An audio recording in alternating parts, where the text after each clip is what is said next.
Hello everyone. This will be a bittersweet video, and I'm sure there's going to be a lot of videos, a lot of live streams, because today is January the 19th and doomsday is about to approach after 12 midnight.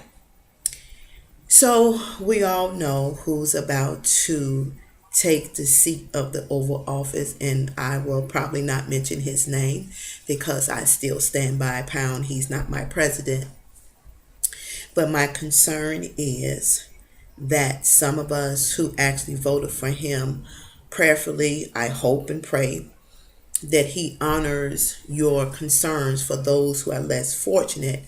But if you leave it up to those Republicans, I really doubt it, because as we've seen from the last couple of weeks, they have been working diligently to try to dismantle the Affordable Care Act, which has been labeled as Obamacare, not considering the needs of the people and not even considering finding ways to approve it, and people not really realizing that they were the one who caused the issues that we have on today.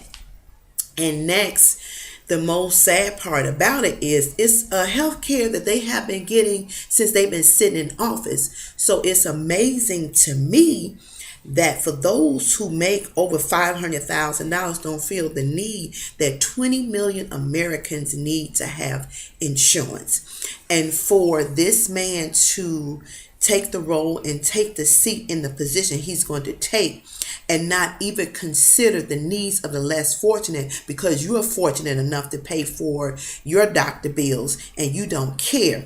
That poses a problem. That poses a problem for a lot of people. Next, the other problem is the language in which he has spoken in disrespect towards people. And some of us have seemed to look over that disrespect and decide to stand in his corner. Now, yes, we can give him the benefit of the doubt. And again, prayerfully, I hope that he does not do the things that he do. But evidence is showing as we speak right now with the Ku Klux Klan gathering for the event on tomorrow. And that speaks volume. For a man who spends his time on Twitter, just to reply to things that he don't have to reply to, that leaves question for the selections that he have made to hold positions that are clueless, like the one for the hood is clueless, the education is clueless, people that has racial discrimination. So to me, as an American citizen, that shows that you don't have no care or concern whether I voted for you or not. But this country is supposed to be about diversity. And that's not being displayed in all the areas of everything that's going on. Now, he could have simmered down some of the issues and concern of people, and he did not. He is bent on trying to make it seem like that he really cares. And to me, I don't feel that he does care. Evidence proof. And because you speak to a couple of people of color does not mean that you care about people of color. So I hope we don't confuse that. And when you sit and you see for the first time in history somebody that has no knowledge of the position in which he sits in, and those who voted for him is okay with that, then you have to question, what are our standards? Because they got to be pretty low to think that he's going to make a difference. And again, I'll say that we bypass the aldermen, the state representative, your mayors, your governors, who hold more power than the president who sits in the seat. We bypass those individuals and we look for the president to fix everything. And the president can fix something, but he can't fix everything. A lot of things are broken on the local level. 4 years is a long time. But it doesn't take 4 years to destroy the progress that we have made. And clearly evidence is proven that it's going to be a long haul, because gas prices are already reaching $3 a gallon.